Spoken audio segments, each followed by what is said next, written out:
Halo Sensikers, kembali berjumpa bersama saya Denny Darko. Tidak ada yang namanya misteri, yang ada adalah tanda-tanda yang kita semua coba untuk mengerti. Ini tanggal 17, artinya hari keempat setelah Lebaran. Oke, saya ucapkan sekali lagi selamat Idul Fitri 1442 Hijriah. Dan semoga semua ini tadi tidak menghalangi kefitrian kita untuk kembali kepada marwah hidup kita yang sebenarnya. Nah, tapi by the way, ada pengen yang saya curhatkan di sini. Jadi per hari ini itu saya melihat ada paling tidak gimana ya. Jadi ini kayaknya either orang Indonesia ini jadi pemarah, atau memang karena sosial media ini jadi akhirnya bisa mengabadikan kegiatan-kegiatan dan tingkah pola warga yang kalau saya bilang ini sangat-sangat, kalau saya bilang ini adalah anak-anak generasi sekarang, tapi ini orang tuir-tuir gitu.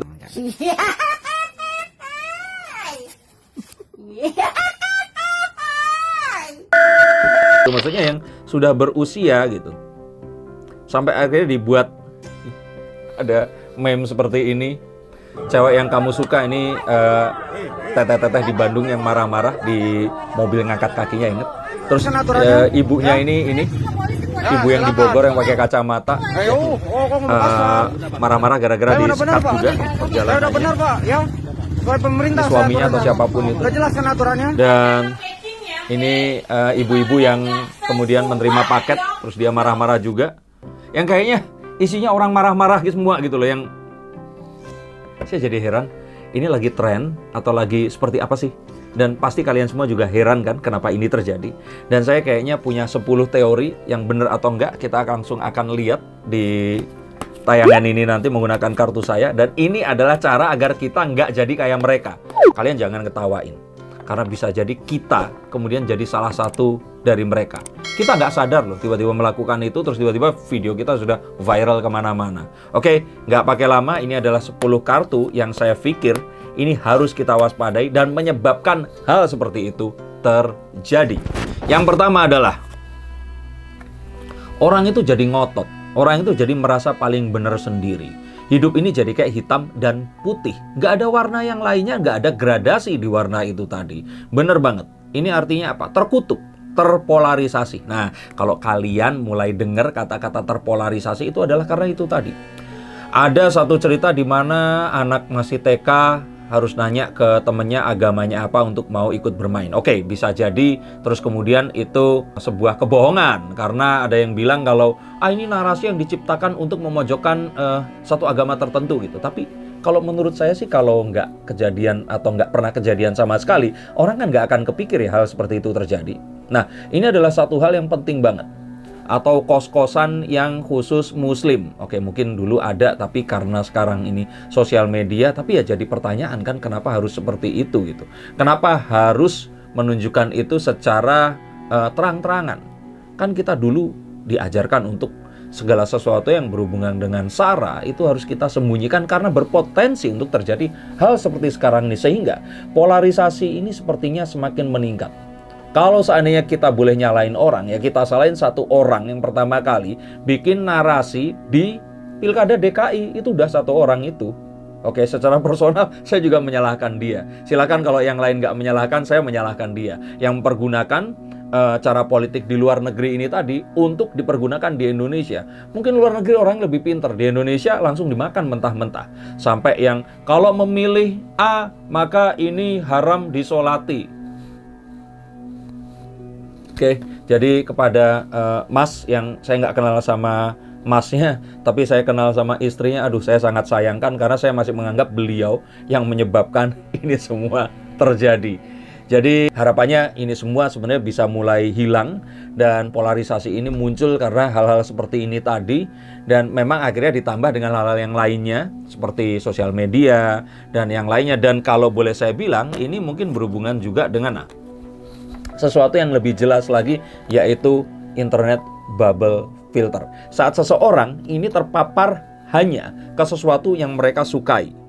Oke, sekali lagi saya ulang. Mereka hanya terpapar kepada apa yang mereka sukai. Jadi misalkan, saya suka memelihara ikan hias. Ikan hiasnya khusus cupang. Akhirnya Facebook atau Instagram atau sosial media TikTok ya isinya cupang terus seperti itu. Sehingga kalau lihat ikan lain, kita langsung akan marah. Lihat ikan lain marah. Oke, intinya adalah kalau kita terus kemudian hanya terpapar ke satu hal, hal-hal lain di luar itu, kita tidak tolerir lagi. Dan ini yang membuat segala sesuatu ini semakin runyam. Internet bubble filter ini muncul paling mudah saat kalau kita baru pasang aplikasi, terus kita ditanya, what is your interest?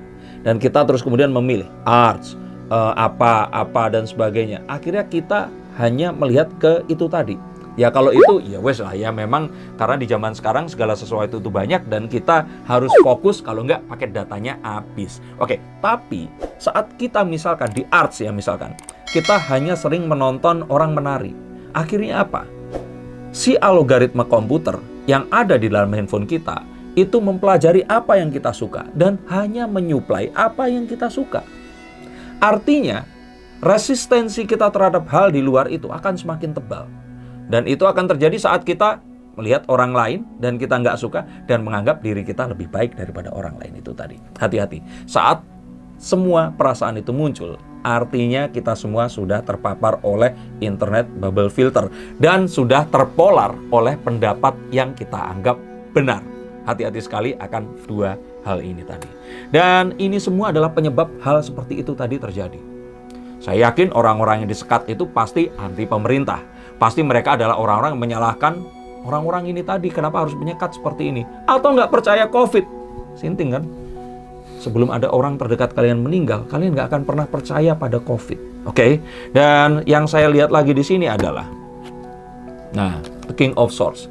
Ketakutan kita untuk puasa medsos, karena medsos ini ternyata memberikan pengaruh yang sangat kuat. Kita ini nggak berani tegas untuk hanya mengkonsumsi sesuatu yang mungkin ya udah ini kita anggap baik, maka sesuatu yang jelek itu jangan kita konsumsi. Konsumsi bukan artinya nggak kita lihat ya, tapi kita tahu bahwa itu nggak baik untuk kita adopsi.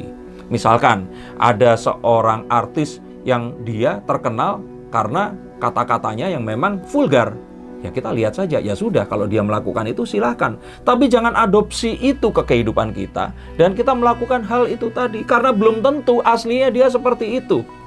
Saya kenal dengan seseorang yang dia mencitrakan dirinya itu nasty, dia itu galak, dia itu nyablak. Pas ketemu, ya dia melakukan itu karena hanya cari duit. Dan aslinya adalah orang yang ramah, orang yang baik. Maka kita termakan oleh framing dan pencitraan yang dia ciptakan. Dan hati-hati sekali jika itu kita konsumsi, kita keluarkan di saat yang sama polisi seperti itu yang ada. Kita diminta menandatangani surat pernyataan, stempel, dan meminta maaf. Itu pun masih syukur nggak di penjara. Ini yang saya lihat. Dan saya ambil lagi di sini kartu bahwa pada kenyataannya kita harus membangkitkan pola pikir. Pola pikir bahwa sebenarnya nggak ada sebenarnya orang yang jahat. Ada Nidar kuning ngawur. Ada, kalau nggak ada orang jahat, penjara akan sepi. Yang ada adalah orang dengan motif yang baik, tapi melakukannya dengan cara yang salah karena mereka tidak tahu cara melakukan yang baik. Orang yang terus kemudian susunya habis, maksudnya bukan susunya, kalau cowok nggak punya susu. Maksudnya di sini adalah susu untuk anaknya habis, akhirnya dia melakukan satu kejahatan untuk mendapatkan itu tadi. Tujuannya apa? Tetap baik, tapi caranya salah. Sehingga yang kita harus tahu bahwa setiap kali kita berinteraksi dengan orang, asumsikan bahwa mereka ini dalam kondisi kepepet. Sehingga kita harus tahu dan ya sudah, kita biarkan saja mereka seperti apa, kita harus lebih sabar. Itu yang saya inginkan. Kalau orang lain tidak bisa sabar, yuk kita ngalah, kita yang sabar dulu. Kalaupun terjadi sesuatu yang tidak diinginkan, ya sudah, kita tetap sabar, kita bicarakan di tempat yang lebih tenang atau di waktu yang lebih tenang. Karena kalau dua-duanya nggak sabar, sesuatu yang buruk pasti akan terjadi. Dan nggak tunggu lama, sebenarnya orang yang baik dengan orang yang baik akan bisa jadi jahat dua-duanya karena mereka tidak sabar. Ini yang saya maksud dari kartu ini tadi. Dan kita akan juga belajar bahwa The World adalah kartu yang meminta kita untuk bergiliran. Sesuatu ini ya kalau kita bicara mungkin ada saatnya kita harus mendengar. Ada saatnya kita harus sering mempergunakan telinga kita dibandingkan mulut kita. Dan sebenarnya dengan kita lebih banyak mendengar, kita akan lebih banyak mendapatkan simpati karena orang akan menganggap kita mengerti mereka.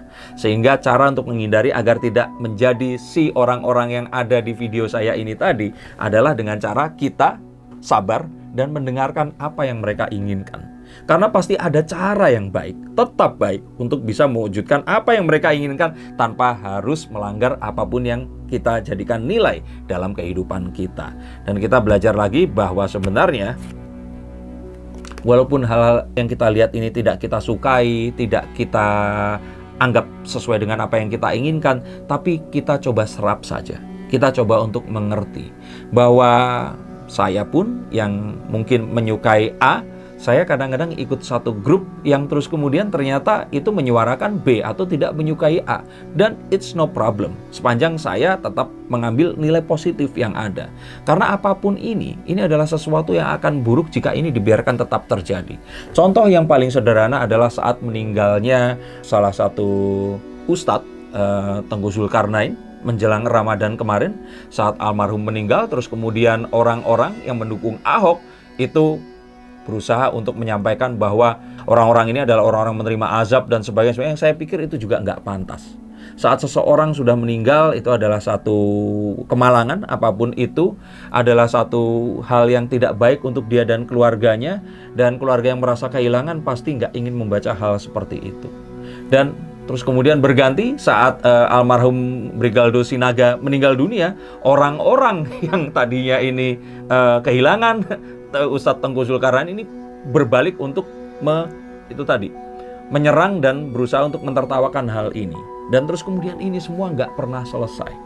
Maka dari itu di sini yang diharapkan adalah coba kita belajar mengetahui bahwa tidak ada yang namanya kebenaran absolut, kecuali memang ternyata itu difaktakan seperti itu. Selama kita masih menganggap hal-hal ini tadi kita perjuangkan dalam hidup dan semua ini digunakan tidak untuk sebuah kebaikan yang absolut, maka saya pikir gak ada gunanya kita juga absolut membela atau melakukan sesuatu. Yang harus kita bela adalah nilai kehidupan itu sendiri, nilai baik dan buruk. Maka dari itu jangan benci orangnya, tapi benci apa yang dilakukannya. Dan amat disayangkan kalau hal seperti ini tetap dipelihara. Dan dengan medsos yang ada ini malah akan terjadi perpecahan yang semakin menganga dibandingkan persatuan yang harus kita jaga. Dan kita akan tahu lagi bahwa dengan sabar kita diminta untuk lihat dan lihat, terangkan jalan. Walaupun tua tetap lihat 10 kali, 20, 30 kali. Saat kita ingin memposting sesuatu, saat kita ingin mengomentari sesuatu, berpendapat terhadap sesuatu, baca, lihat. Baca lagi dan lihat lagi. Jangan langsung diposting dan langsung kita utarakan, terutama saat kita sedang panas atau sedang merasa ingin menghakimi sesuatu atau seseorang. Lihat, lihat, dan lihat. Dan kalau seandainya kita bisa lebih bagus lagi, kita tahu bahwa the page of swords. Kita tahu menggunakan pedang yang kita pakai. Karena saat sesuatu ini terjadi perdebatan, maka sebaiknya kita mengalah. Karena jika tidak, ini adalah pertandingan tinju dengan banyak sekali pendukung. Dan pendukung ini akan terbelah, yang artinya kita akan membelah negara ini. Semakin banyak lagi orang-orang yang terpisahkan. Dan harapannya di sini adalah jika terjadi perbedaan pendapat, kita contain. Kita coba untuk bicarakan orang per orang dulu, kelompok kecil dahulu. Jangan terus semua di blow up di media sosial, taking sides. Kita coba untuk mengumpulkan lawan, mengumpulkan teman, dan terus kemudian melakukan satu perlawanan yang ini tidak akan pernah ada akhirnya. Percayalah, ini tidak akan pernah ada akhirnya. Yang ada adalah orang-orang yang ingin memanfaatkan perpecahan ini akan keuntungan yang akan mereka dapat dan kerugian yang akan kita terima nantinya. Sehingga kembali lagi, selain sabar, kalau menurut saya kita harus selalu belajar dan belajar. Terus berusaha untuk tahu, terus berusaha untuk mengerti dan memasukkan ke dalam pikiran kita. Dan kita juga harus benar-benar mengetahui ini dengan teliti, membedakan mana yang fakta dan mana yang hoax. Dan kita benar-benar harus bangkit dari pemikiran bahwa apapun ini, di era seperti sekarang ini, teknologi ini berkembang lebih cepat daripada pemikiran manusia. Sehingga hati-hati saat kita mulai berpendapat atau beridea terhadap sesuatu. Tetap uji idea itu dan berusaha untuk mengerti apa yang sedang kita percayai tadi. Terakhir di sini, posisi ini adalah posisi tergantung, nggak bisa ngapa-ngapain dan nggak tahu mau apa. Dan ini adalah kondisi saat kita sudah menyesal memposting sesuatu di sosial media, and it stays forever in internet. Apapun yang kita posting akan ada selama-lamanya. Sampai kita tua, dilihat anak kita, dilihat cucu kita, sampai kita mati, sampai kita mungkin 300 tahun lagi, saat internet masih ada, itu akan tetap bisa digali. Maka hati-hati akan apa yang kita katakan, apa yang kita percayai, dan apa yang kita yakini dan perjuangkan. Karena bisa jadi apapun yang kita yakini itu tadi akan kita sesali dan kita tidak akan pernah meyakini itu lagi. Dan saat itu tiba, kita tidak ingin tergantung seperti itu. Terutama Indonesia, marilah kita jaga persatuan ini. Saya sangat merindukan keramah tamahan, merindukan kelembutan tutur kata, merindukan senyum dari seluruh suku di seluruh bangsa Indonesia, di mana kita semua diajarkan untuk bisa saling menghargai satu dan yang lainnya. Dan semoga Indonesia ini masih akan tetap ada ribuan tahun mendatang, dan kita adalah nenek moyang dari sebuah bangsa dengan peradaban yang tinggi, yang tetap menjaga tata krama dan sopan santun dalam cara komunikasi mereka. Terima kasih sudah menyaksikan konten ini hingga akhir. Yang sudah menyaksikan, saya ucapkan terima kasih. Sekali lagi, selamat Idul Fitri 1442 Hijriah. Semoga kita menjadi lebih baik daripada sebelumnya, dan semoga kita dipertemukan dalam Idul Fitri yang lebih bisa kita temui keluarga kita di tahun mendatang. Terima kasih, sampai jumpa dan salam.